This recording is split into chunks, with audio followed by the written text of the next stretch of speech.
Hello, everyone, and welcome to Co-Creation Station, the podcast where we talk about the law of attraction, the art of allowing spiritual magic, the mind-body-spirit connection, and how to best enjoy this mystical, miraculous, mysterious, crazy, sometimes confounding, but always incredible journey we call life.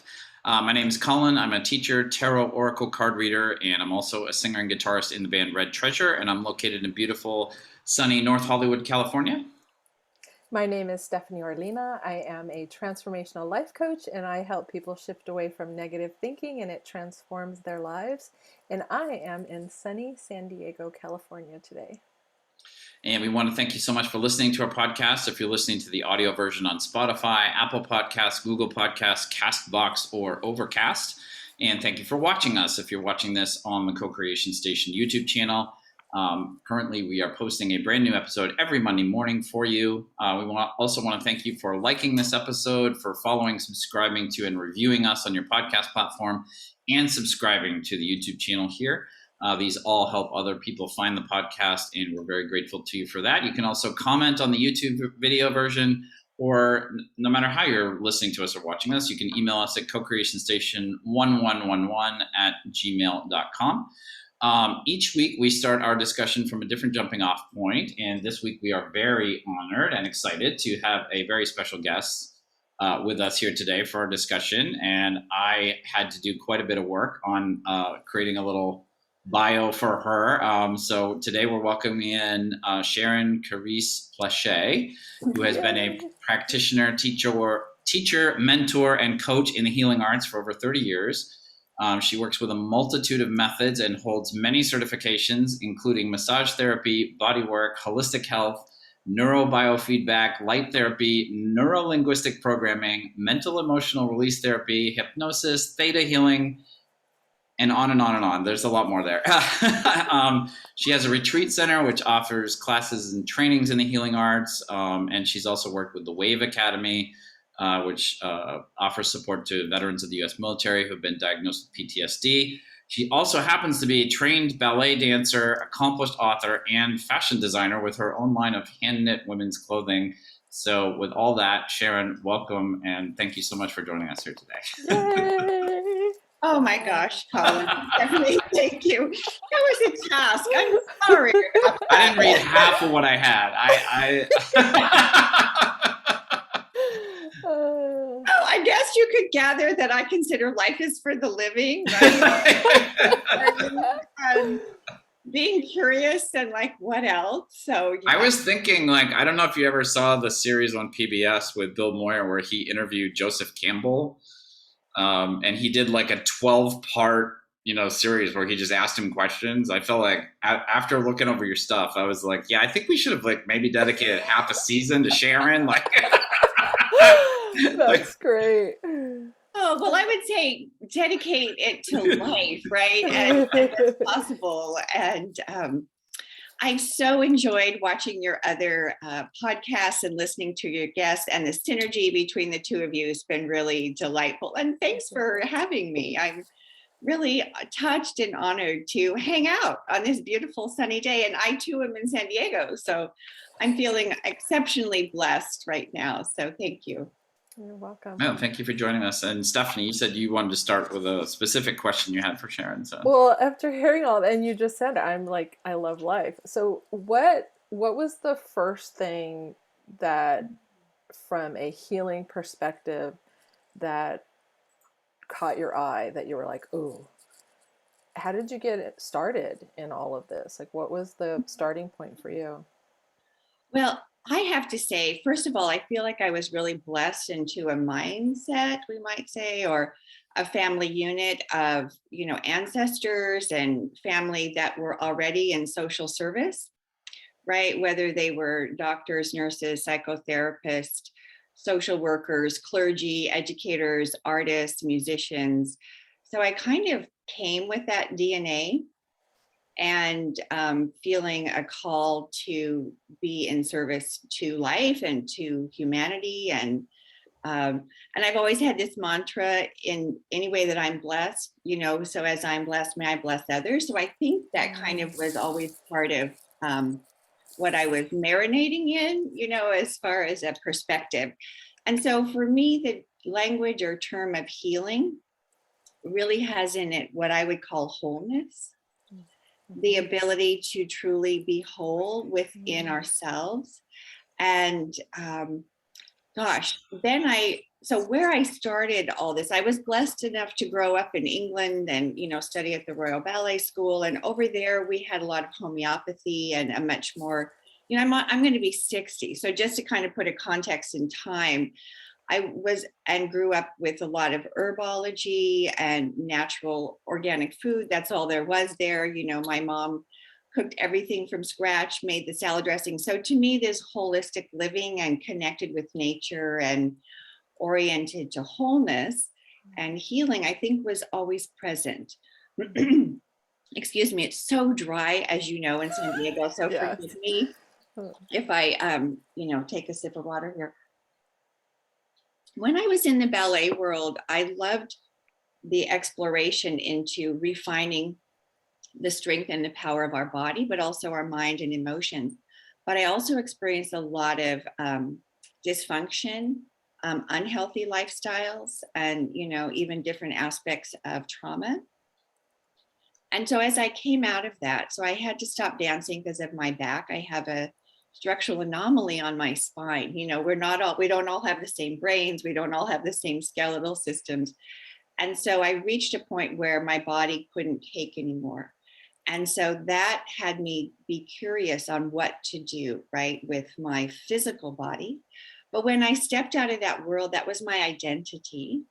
I had to also find out how to find happiness emotionally, mentally. And I struggled because in the ballet world, there's a lot of pressure for performance. And I learned all about the different fragmentations that happen to a person through physical injury, through emotional trauma, through eating disorders, all the things that world has behind the scenes. So as I came out of that in my teens and early 20s, I was looking for answers. And so what started to really turn the tide for me was going from the performing arts into the healing arts. And the many facets of the diamond, right? Of what I've often called is the reclamation of the self, being able to come home to ourselves, to our bodies, to our gifts, our talents, and how that then has us engage in the world. But I can't take credit for it in that I feel like that's part of my genetic, makeup. And when I wanted to go into the healing arts, I wasn't feeling drawn to the traditional arts of healing, the traditional medical profession and psychotherapeutic profession and some of the other traditional aspects through education. I had had enough of structure and intensity in the ballet world. And this was the beginning, in the 80s, it was the beginning and the emerging of healing arts and exploration into psychostructural balancing, what it is to have a body mind and what it is to have balance. So I kind of got to start to ride that wave as it was becoming more alive and well in our Western culture. And then living in San Diego, the resources were pretty vast of either people living here, providing this kind of education, or people coming here to teach, or then seeking out other mentors. So, and for me, it's a never-ending love story. I am just a curious one about how the mystery of life works and how our bodies work and the power of why we have emotions as humans and the power of our thoughts and how things come into physical form and what gets encoded. So, I'm sort of a brainiac nerd with an artist flair and just kind of think, why not be in the joy of it? Yeah. So. Wow, that's beautiful. Congratulations. I love it. Your long list of accomplishments and services that you offer and how you've expanded is beautiful. Theta, anyone who does Theta, I'm always drawn to that because I had an experience years ago through Theta by someone who was learning the modality, and left thinking, oh, that was nothing. And then the next day had the most amazing experience that came from theta. And so when I looked at your website, my mind kind of exploded because I've never actually gone to a healing person's website and they offer so many different healing options. And it was like, which one? I knew I wanted massage and energy work. Mm-hmm. And when I reached out to you, you're like, yeah, I do that. And then when I sat with you and you started, I think, showing me some of the brain spotting. Yeah, we did some brain spotting. Yeah, I was like very intrigued by it, Mm-hmm. and did a little investigating afterwards. But I really loved the one-on-one attention from you before my massage of what that was like. And then you were like, and while you're having the massage, just notice your feelings that come up and the thoughts and where they're at. And it was a very different experience. And I left, like, I loved what you said. You left the room. I didn't know you had left the room. And I finally got up and got dressed, and I go, I didn't hear you leave. I was waiting for you to say, like, okay, you can get dressed and when you're ready. None of that happened. And then I come out and you're like, yeah, you were traveling. I told Collin that and he's like, oh, I love that word. I go, I know, right? And I literally left the parking spot because you only have one parking spot for each of your clients, and pulled around the corner and just parked for like 20 minutes. I had to come back into my body. It was the most peaceful, blissful, amazing physical state ever. So I thank you for that, and your beautiful place that you offer all your services at. It's magnificent, very tranquil. And I'm really curious, Sharon, because I feel like one of the many threads going through everything you do is what you talked about, is this sort of like returning to the self.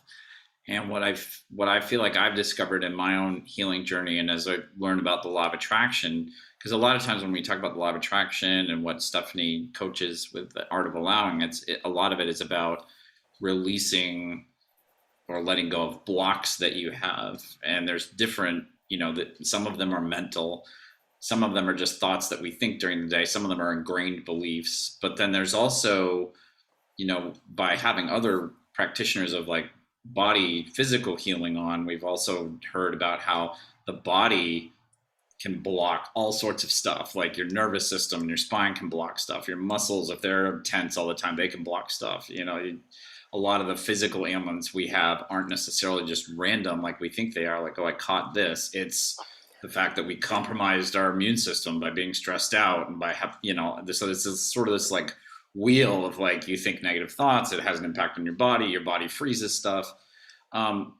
But the other thing that I think is a huge part of your work, but you can correct me if I'm wrong, is so much of that, like so much of the issues in the body and the mind and our spiritual life come from early trauma.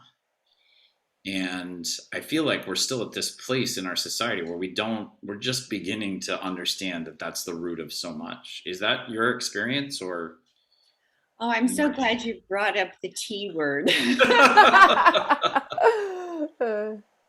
And first of all, Stephanie, when you said you drove around the corner and you sat, the thought and the feeling that I had was welcome home.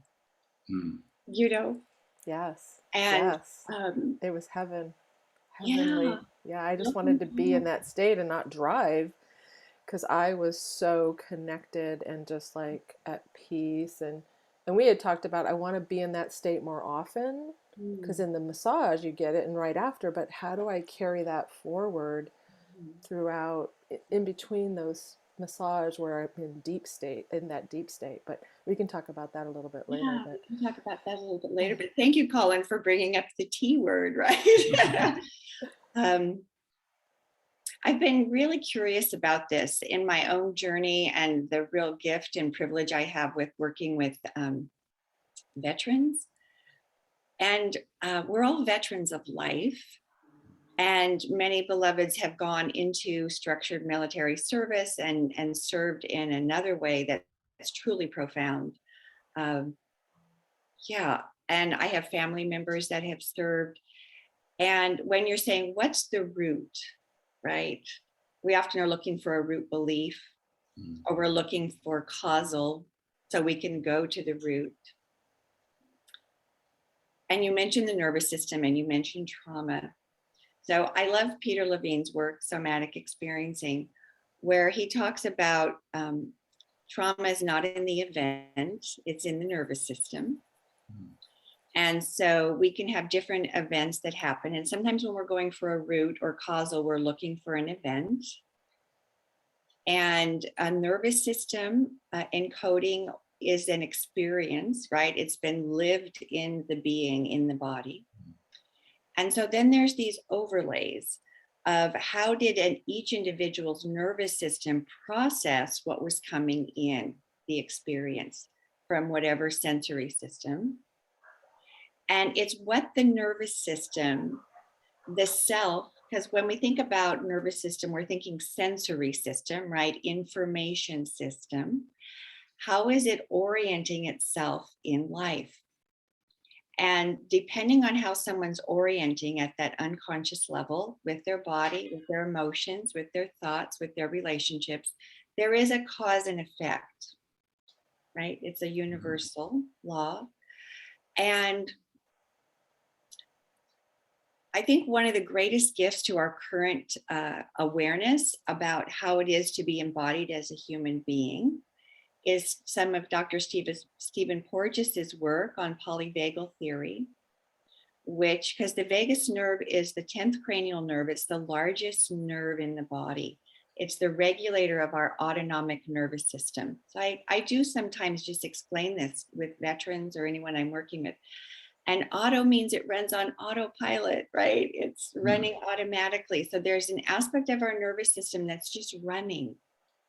And so how it's running and when it started to run that way is crucial. It's kind of like foundational in a different way than what's the root cause. So transformation, healing, coming home to self, to me, is very much how is the system orienting itself to itself and relationship to other people, environments, other species in theta planes of existence. I mean, how are we in relationship and oriented to? And so some would say the first existential crisis, I love Joseph Campbell, by the way, the existential crisis is that initial separation from the mother, right? You know, as we go from this beautiful contained water world and we emerge out into this world. And so that in and of itself has processed, depending, even under the best of circumstances, right? The organism is now having to experience itself as part of, but separate, but still part of the whole. And I feel like with the epigenetic research that what's happening in vitro is also a challenge for the development of the brain and the nervous system and the identity of self. And then also all the stories that the ancestors bring. And you've talked about that, you know, all the encoding that's in the DNA and epigenetics. So to me, it's like, here we are. Whatever the cause is, whatever the root is, what are the underlying foundational principles that can support us in our own unique process to be able to feel safe in the body, to be able to be present, to trust ourselves, to trust others. And the polyvagal theory is really addressing that fight or flight, you know, having to be in that high sympathetic charge. I've got to get away. I've got to defend myself. Or the one that's less known is that dorsal vagal collapse, right? We also often call it freeze, but that disassociation. So we're still embodied, but we're really not here. Right. And in the middle of that is that ventral vagal. I'm comfortable in my own body. I'm comfortable with you. I can be in social engagement. But these are all neurologically regulated states. So I have always kind of laughed and said, I'm a nervous system girl. Like, you know, even when we got on our call, my nervous system is paying attention to yours. Yours is paying attention to mine. We're orienting to each other through sight, sounds, body language. And this is the dance of life, right? You know, who am I with you? Who are you with me? Are you safe? Do I feel welcome? Do I feel judged? And then all the stories, right? The narratives, the body positioning, the collapse evolves from that. And I believe even from the moment of conception, the consciousness in the cells know if they're welcome, if they're wanted. And so just notice what that feels like in your body when you know that you're welcome and it's safe. Just take a minute, and just like, oh, that's where welcoming and safe lands in my body. And then if you tune in for a minute and go, I'm not wanted, or I'm not sure I can trust that I'll be cared for or honored. It's a whole physiological response. So the replication of those cells in the little zygote as it's becoming what we call the human body is getting all that information, right? From the mother, from the environment. And so I love this dance of what's free will. I can do this no matter what. I am determined, and what the whole organism has encoded as its known self and the allowable self. What, the art of allowing. I allow myself to have abundance, but if my cells or my family story is no way, you're going to have a target on your back, or and then did you notice, Stephanie, you demonstrated that in your body. That was a embodied experience. So Collin, that is the existential question. Where did it all start? What do we do? How do we go about it? Right? How do we dance with life, ourselves?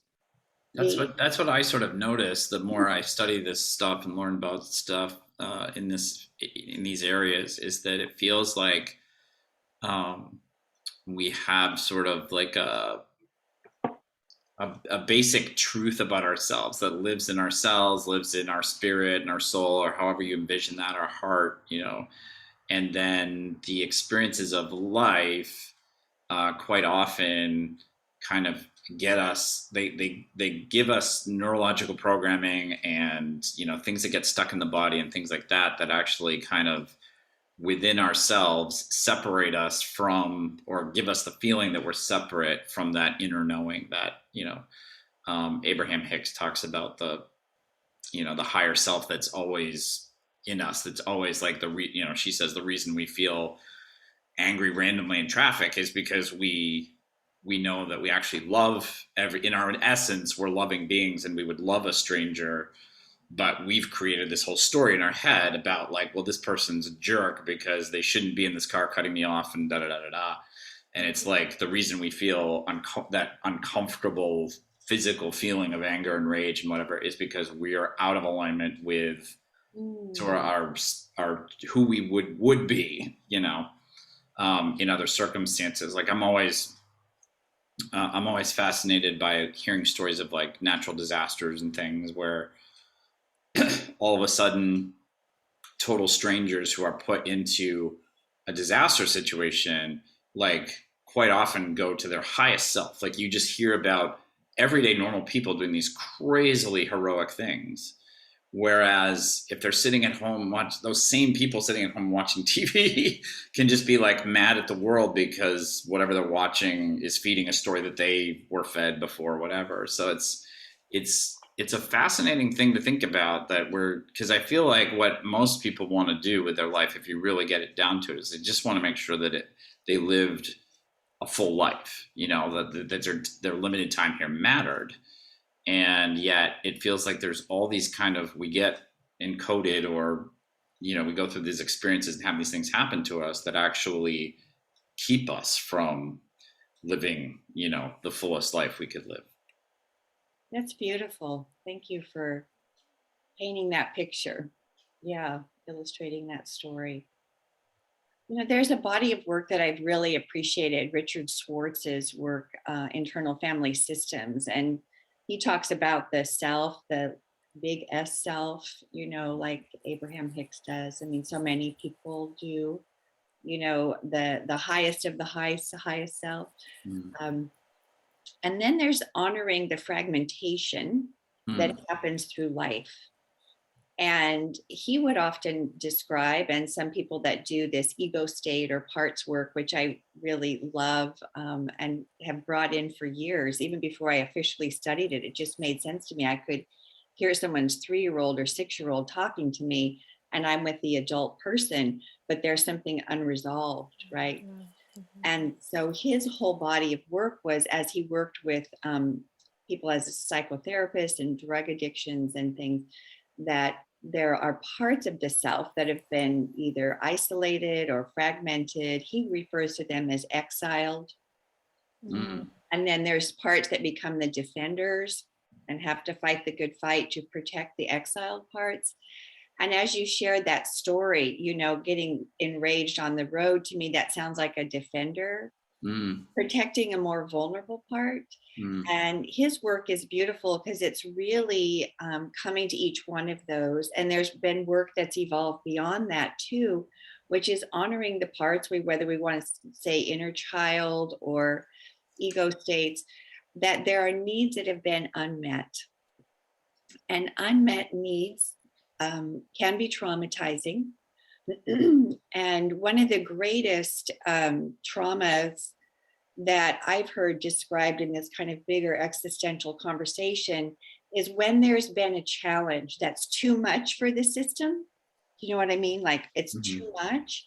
And we need social engagement. We need someone there with us, which is parents are part of that supporting self-regulation, neural regulation. I mean, our prefrontal cortexes don't even come online until our early 20s, right? That's the executive function, think things through consequentially.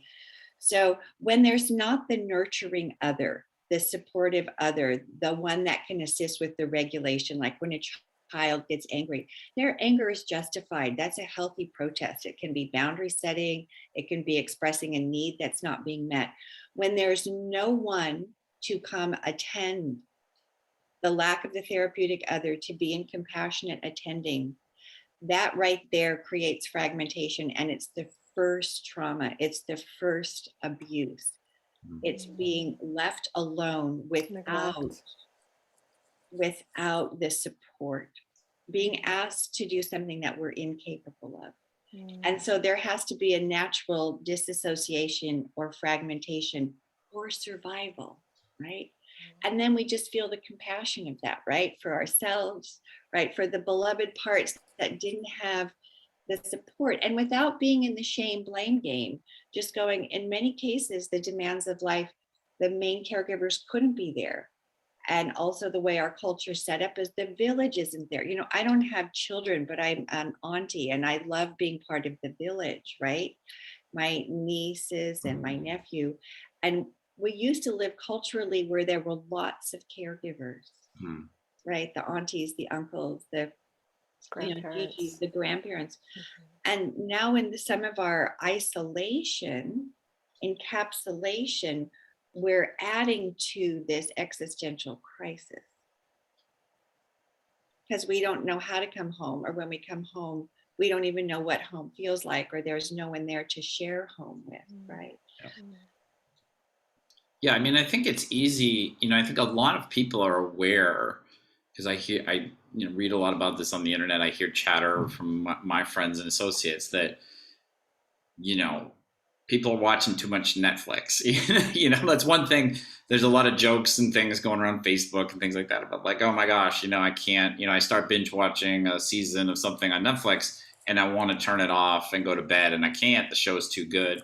So, I mean, I think people understand that there's a disconnect there. You know, it's like even if they write a joke about it, that they're demonstrating an awareness that there's like a healthy adult in themselves somewhere that wouldn't yell at them, but would say, you know what, I'm glad you're enjoying that show, but let's go to sleep now. Let's get some good rest and let's leave the rest of the story for tomorrow because it'll be there tomorrow, you know, but they can't, like, they're whatever the other force is that wants the dopamine, the distraction, the continuing excitement, whatever, like it's just too strong. We're just like, well, you know, and I think like we don't like, I'm glad people are finding humor as a way to kind of describe that, but I feel like in some ways it's a little eerie to me because it's this sort of normalization to me of, Mhm. oh, the true me doesn't run me. What am, and what else would I do? And there's nothing I could do about that, and I feel like there's a lot we can do about that. And it's a big problem. It's not just because, the Netflix thing isn't probably the big problem, but I feel like that there's a lot of like society's ills, that come from the same source of that, like when people, we're really struggling here. I try to avoid politics, but we're really struggling with the homeless situation here in Los Angeles right now. It's just like really exploded over the last few years. And I got something in the mail a few days ago from a group that is just trying to, I guess their goal is just to like remove all the homeless people from Los Angeles. And it was just like, as I was reading it, I was in my spirit because I just was so like sort of repulsed by like the lack of humanity in it, because it was talking about humans as like broken down buildings that we need to tear down and take to the junkyard or something. And it was just like, so like it hurt my heart to read it. But it's like that, for me, that sort of not the inability for people to connect to their true soul and heart, like that's the same thing that gets you to, if we really want to get technical, like that's the same thing that gets people to watch too much Netflix. Like there's bigger, bad effects from that disconnect. I'm so glad you brought that up. And I, as a somatic oriented therapist, I couldn't help but notice the physicality of your sharing. Yeah. Right? It hurt my heart. And then you also had the retraction, right? The moving away, wanting to either withdraw and freeze, or withdraw and run. And because in our culture, we don't have a mainstream understanding yet, I'll always say yet because I'm the optimist, right, of what happens, right? So when things are too much, right, for the nervous system, like people don't know what to do with that situation. It's really shocking. It's in the face. So the sort of low base survival is get rid of it, right? Just get it out of my sight so I don't have to keep processing that because it feels uncomfortable in my body, right? It feels uncomfortable. Or, I'm going to fight for something. And so we get stuck in these neural patterns or just withdrawing and disassociating. I don't even see it. And as we start to, even in our own life, little ways start tracking the fight, flight, freeze. And then, as you were saying, I was in my greater spirit self, my heart, my knowing that's the social engagement that I think can be the energy to fill social change rather than it coming from, I want to run away from it, or I'm going to fight to just get it off the street, or I'm just going to freeze and disassociate and pretend it's not there. But we can't get away from those neural reflexes. That's part of who we are as a mammal, right? As an organism. Right. But that consciousness can come into the interdynamics of social change, interpersonal relationship.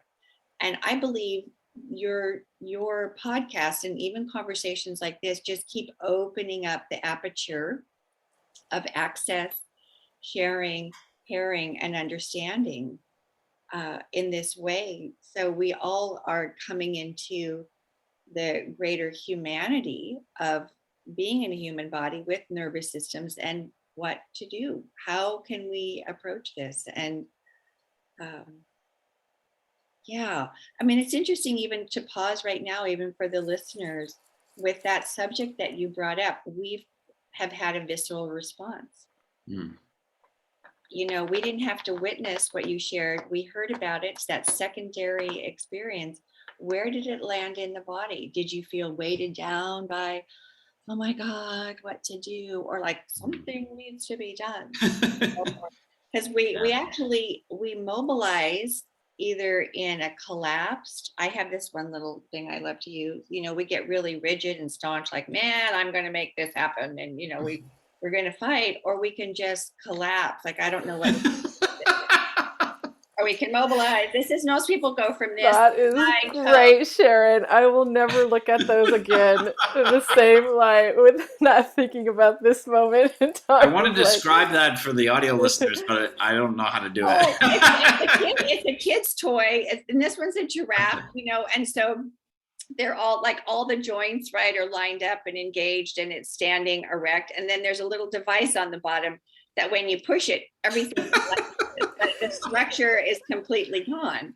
Yep. Right. And so this can be such an interesting metaphor. So it's one of those kids' toys. This is a little giraffe that we can use it as building blocks, right? Structures, but we can also do it as high tone, rigidity, fight, flight, or what a lot of people are feeling is that hopelessness, right? That collapse. So in light of the conversation about Netflix, that high sympathetic charge, I've got too much charge, I don't know what to do with all this, I can't figure out the answers. If we can just like kind of disassociate and sit back and maybe even discharge the charge through the crime scene, well, the cops are handling it, or, the chase is handling it. And so we're discharging the high charge, right? Or we're feeling alone and we watch a romantic comedy and we get the oxytocin and we feel voyeuristically kind of through the interpersonal relationships, helping to regulate, right? Or if someone feels like super depressed and they watch some hilarious comedy and there's a lot of activation in that, they can begin to come alive again. So I actually really appreciate why that happens. We could say it's an escape, but I also feel like if we look at it from the neurological model, people are using it as a regulator of their nervous system, depending whether they're too high, too low, or just trying to get just right, like Goldilocks, too fast, too slow, or just right. I love that. And the other thing about that, which I have so much compassion for it, when you talked about like childhood trauma, like developmental trauma, what I see underlying so many of our choices and behaviors unconsciously is we're desiring what I would call a secure attachment, which means always there for me. So Netflix is always there. It's the secure attachment at the end of the day, in the high overcharged state, in the depressed state, I'm feeling lonely. It's there for me. And so the parts of us that had that trauma or developmental trauma or fragmentation with secure attachment, behaviors, choices are that. And when I really got that, like, what am I filling the space for? We're social creatures, right? We have to be with other, I have two fur babies, a dog and a cat, and my 85-year-old mother lives with me and my husband's 65, and we're blessed, and nature, we're in relationship, right, with all these planes of existence. And what if we're not? And how do we regulate our nervous system if we don't know how? Behaviors, substances, activities will be the secure attachment figure and will be the regulator. And just feel into that for a minute, like, oh, what do I reach for that's always there for me? So kind of about the awareness that you were talking about earlier that you wanted to talk about was the embodiment of how is this a powerful avenue of awareness, growth, change, and manifestation. And so becoming aware of where I go, what is it that I reach for that connection or that filling up of, and then asking, is it serving me? Is there something else that would feel better? Or that's sort of my question is, I feel like because you blew my mind with that, by the way, but yeah. So what if somebody is just listening to this, hypothetically, and they're like, okay, well, I'm not gonna, next time I feel that way, I'm not gonna go for the secure attachment of Netflix or alcohol or whatever. What needs to take the place of that? Is that our true selves? Is that the inner caring force that's within ourselves that we need to cultivate? And yeah, so that's an interesting conversation, and I love that question, Collin. a lot of times in the therapeutic world, we're like, oh, we, the practitioner, the therapist, the coach, we're now that secure attachment figure. We're allowing them to realize that there are safe people in the world. And I believe, and I've heard other experts in the field say, ultimately, the secure attachment is ourself, right? Yes. Our true self, our Yes. connection with that true radiant essence of divinity, that dignity of us. And the interesting part with that is some of our parts don't know that we're safe because it's one part has been feeling threatened by another dysfunctional part. And so they don't know that some parts don't always, they need reminding or remembering or, like when there's been, I love to look at animals because they're so real and we're animals, right? We're mammals.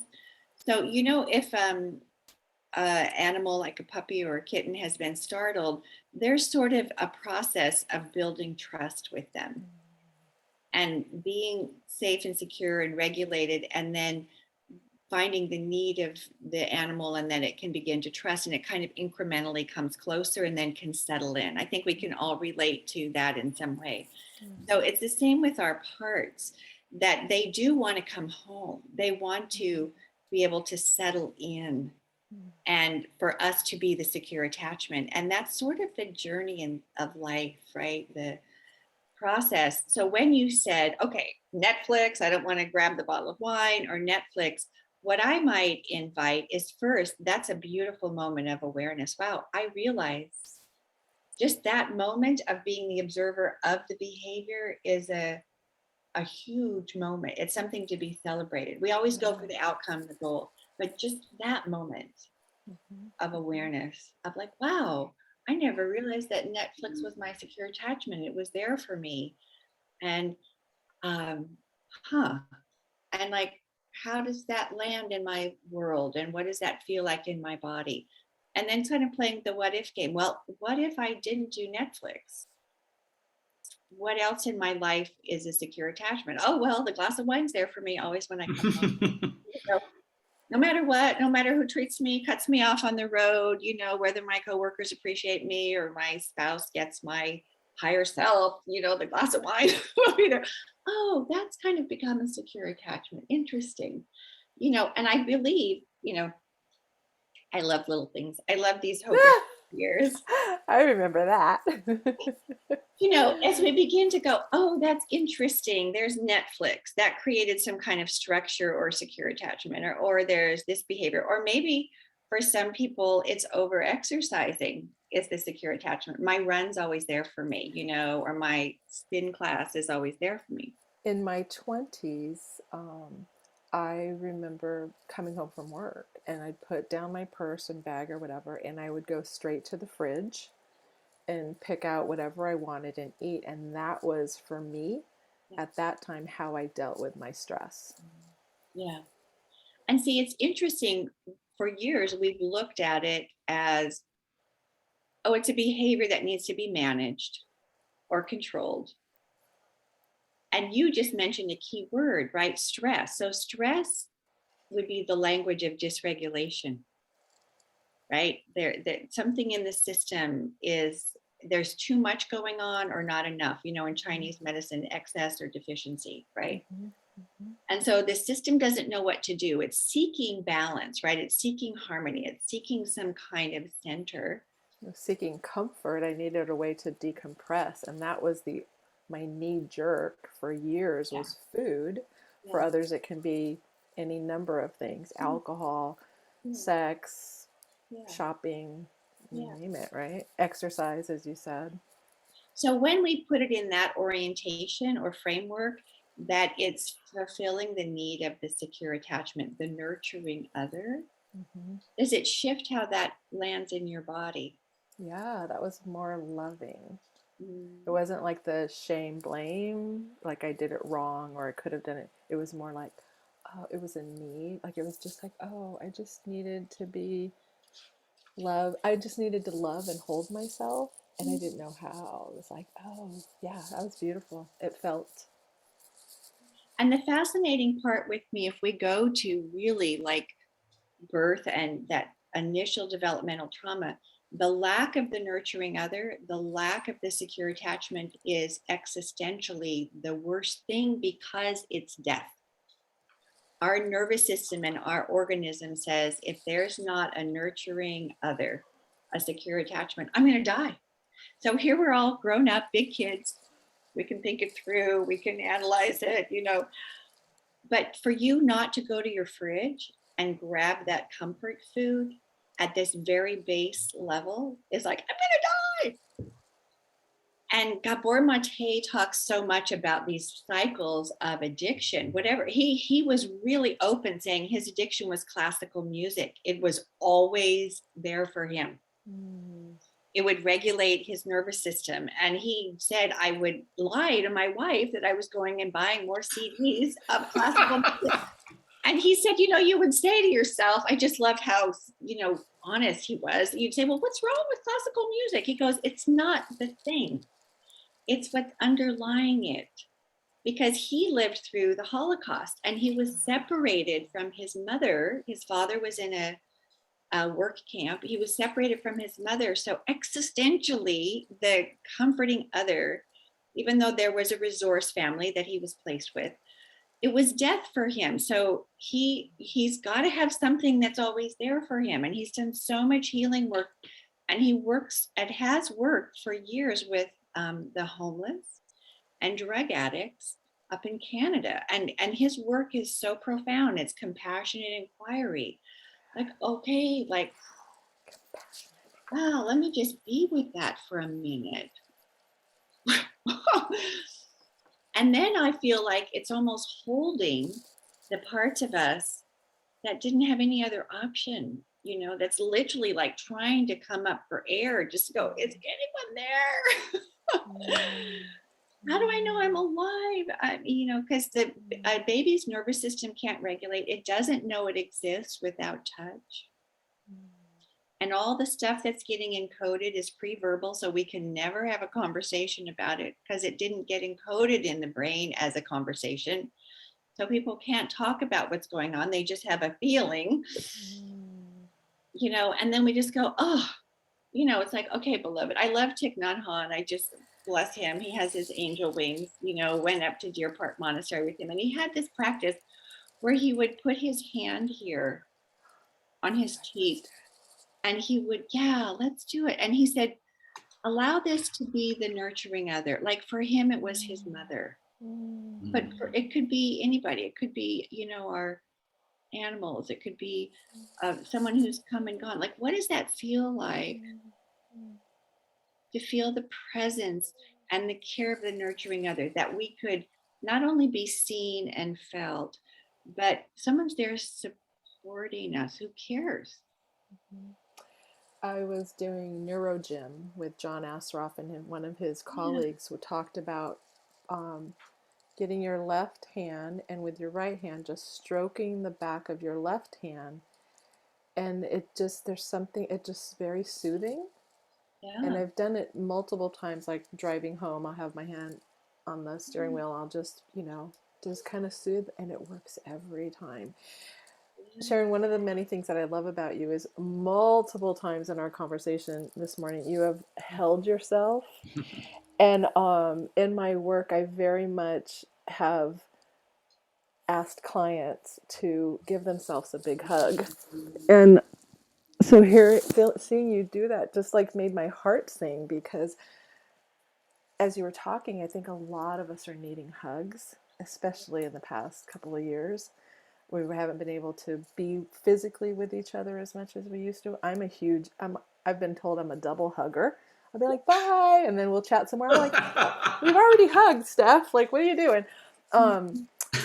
But years ago, when my healing journey, I started to hug myself. Like when I was doing the inner child work, and just kind of hug myself and be like, I love you, and just give myself a kiss on either shoulder and just kind of hold and be there. And so seeing you do that just made me so happy. Yeah, it's so interesting to me, this whole personal space. There's a great book by a neuroscientist who studied personal space. this, I think it's like the spaces between us. I love it. And all about primates and mammals and how we position ourselves. And so we have this need for contact, but we also have this need for personal space. Mm-hmm. And everyone has a different sensitivity to proximity. And also who touches them and how and when. We And, know nothing about this, Collin, right? Just and we I have think, mutual friends we can relate to. yeah, One of the funny things about that, from my life experience, is that I was an actor for a while, studied acting, but I studied mostly theater. And then I took a few classes in acting for film and video, and it's made me aware of this thing that now I can't unsee it, is that in film and video, most Western film and video, when they have a conversation between two people, um, there's just something about the way we watch television where the two heads of the two people have to be way closer than you'd ever be in real life for it to make sense on screen. And so one of the first things that film and video acting makes you is it makes you super uncomfortable because you're constantly like having conversations with people almost nose to nose. And we don't notice it because it's like it's so common that, but now I can't unsee it. Now every time I'm like, oh, those two, like there's this I watched Law and Order a lot, and like to have in the opening sequence, there's always this thing where the four main characters walk together down a hallway. yeah. And in order to make the shot work visually, they have to be, they're literally, their arms are bashed into each other, and they just walk for 3 seconds like that, and it's fun.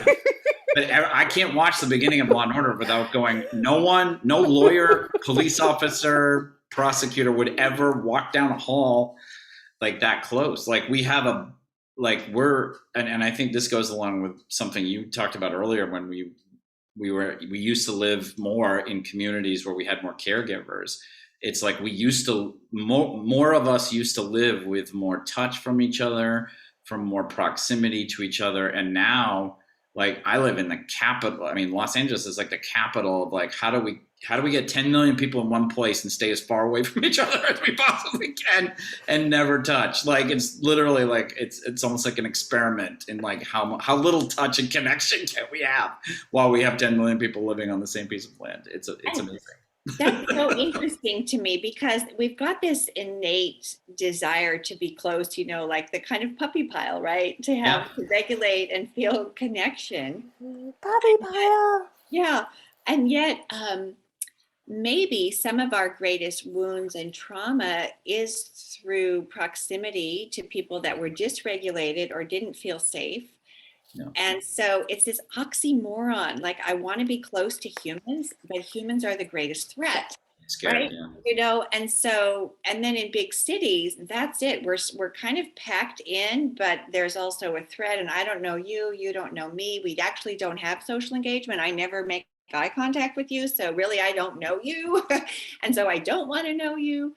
And, just even noticing the body language and like the bracing and then like, Yeah. There's so much that is in this dance. So the self-touch is fascinating to me. And the research on psychosensory touch, this type of movement down the arms, the hands, like you were saying, across the face, looking at EEGs, that down regulates stress in the amygdala, in the limbic brain.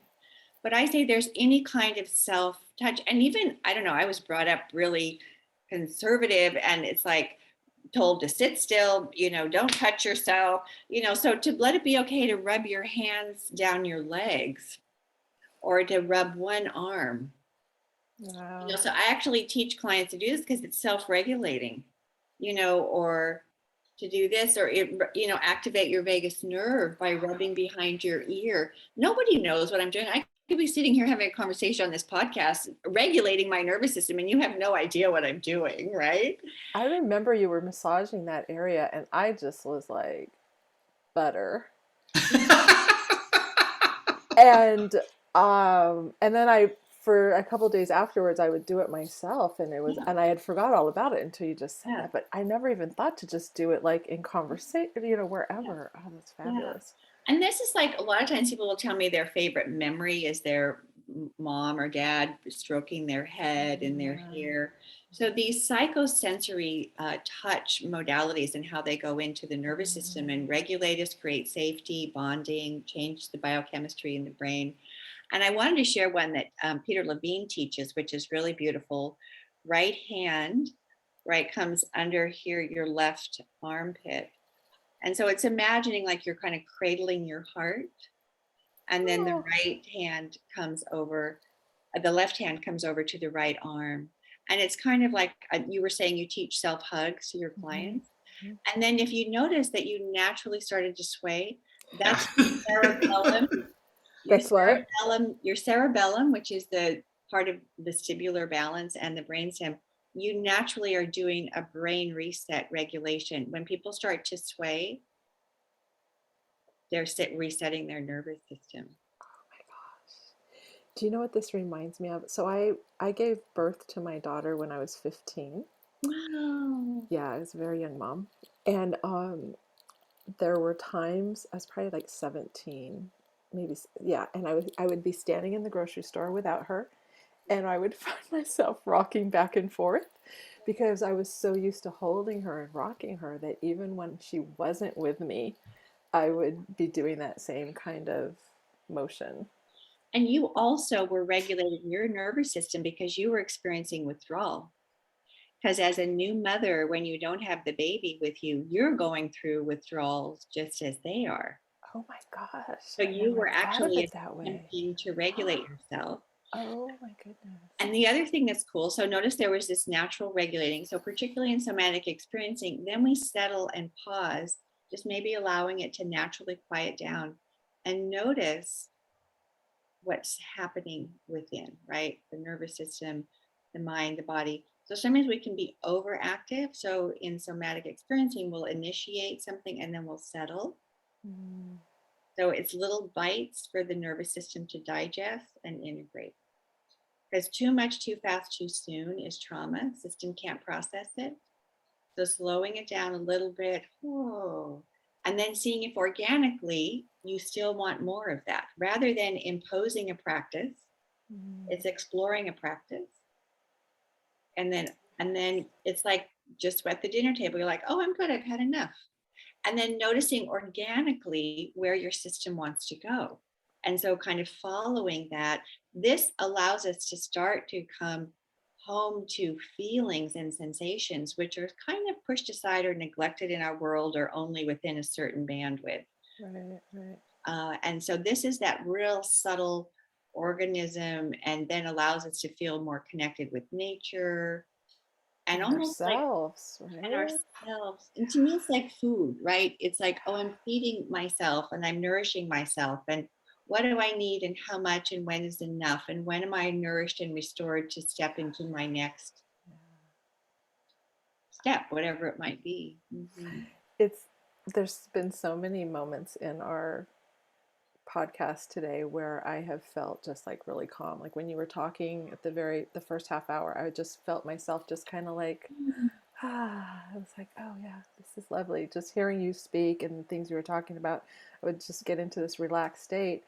And then when you were talking now, I was just thinking about, when you were like highs and lows, kind of like lots of stimulation I immediately thought of caffeine because I'm very sensitive to caffeine. And so if I have some, I get, very energetic and hyper, but that's a stimulant, right? And so, okay, so today I choose not to have it and, drink chamomile, but just the differing states. And so many people are addicted to caffeine, coffee in different states and always on that high revving. And I was feeling tired the other day and thought, oh, I'm tired, I should take a nap. And it's like, sometimes I would drink a tea with lunch to give me that boost of energy. So I didn't want to take a nap after lunch or something. And so many of us are not really listening to our bodies, the natural rhythm of it and honoring it. And so just thinking of how out of balance a lot of us are because we're demanding too much of ourselves, maybe, or just I think the thing about that though that's amazing to me, and this is where we get screwed over by how amazing the body and mind are, is that the mind and the body are incredibly adaptable to bad stuff. Like we can live through some of the most miserable experiences. Our bodies can tolerate toxins for a long time. Like without giving you like a massive signal on the outside. You know, like if the first time you had a caffeinated beverage, you vomited the rest of the day, you'd never have it again, right? You'd never have it again, right? Right.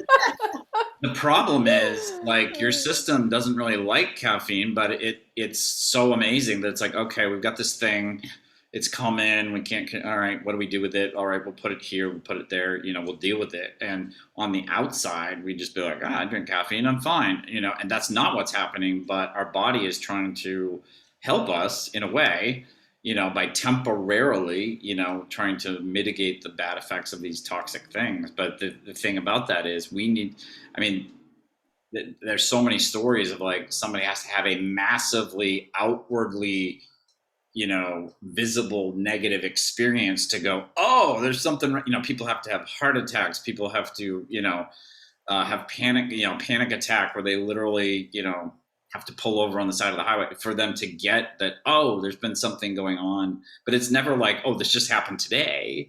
It's usually like something that's been stored up for a long time. And the body and the mind have been trying to deal with it. You know, that's, you know, I've read about folks that were Holocaust survivors, and you know, the great thing about the human mind is it helped those people get through what is like just an unspeakably horrific experience. But the problem is after they left, I mean, they had so much work to do to reacclimate themselves to the normal world, because their brains had done so much work to adapt to this horrible situation that it's one of those things of like, whenever it does something like that, you've got to unwind it the other way if you want to get back into balance, you know. So I mean, I'm always grateful that our bodies can and our minds can adapt to so many like bad things, but in a way that's like part of the problem. Like if we had more instant feedback about things that were bad for us, I think we'd quit sooner. You know. Well, could I share something on Yes. that? Like a precursor to what Stephanie was saying is we were all born as the byproducts of the Industrial Revolution, right, where everything becomes automated and objectified. Mm-hmm. So our body, mind experience and the human experience is objectified. It's an object. And when something's an object, they've done work with genocide and trauma. When people are objectified, then they can be abused, right? They can be traumatized because they're a thing, not a being, right? So when we become objectified, even unconsciously, even objectifying ourselves, our bodies, we're no longer feeling. And so, as Collin was saying, well, if I got messages sooner, one might say the messages are there. We have, through objectification, have reduced our ability. I won't say lost, but we've reduced our ability to listen, feel, and sense the communication because of the frozen, objectified, survival-driven, high-tonus state, which is amazing. It's miraculous, right? What the human body can actually navigate and live through, or we might say survive through. I'm not sure we can actually say it's living. Right. Yeah. And it seems like the whole dance that's potentially being offered to us is to be aware of the objectification in little and big ways that we do with ourselves and others, and what it is to come into honoring the beingness of life and all things, and what it is to feel and sense into that. And we're going to have emotions. Some of it's going to be sad and like, wow. And also that'll provides us to also experience the joy, you know, and the magnificence of living. And a case in point is, you know, my 85-year-old mom, I'm honored, you know, lives with us. And I don't know how this happened, but in my 20s, I didn't want to objectify her anymore as my mom. I wanted to know her as a woman.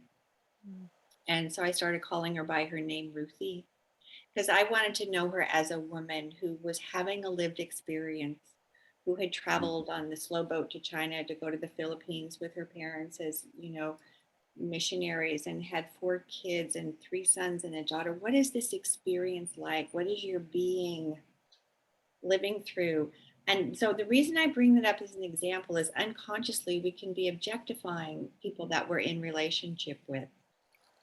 we objectify ourselves. We say, oh, my client. Well, it's an objectification in some ways, because that's a beloved, that's unique, that's in a transformative being process. And I believe it's when we come into being with each other as human beings and start to look at the what's woven into the tapestry that we're not even aware is there, we can, Collin, begin to unravel it, right?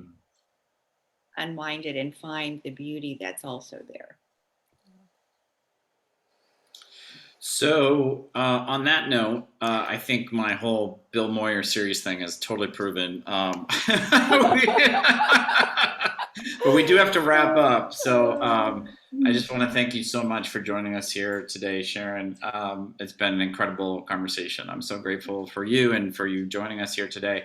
I will put links to your website, Facebook, Instagram, and YouTube channel in all the descriptions. But for people who are just listening in the car or something, can you provide your web address verbally so they can burn it into their memory? Yeah, so it's my name, Sharon Plaché, and that's Plache, SharonPlaché.com.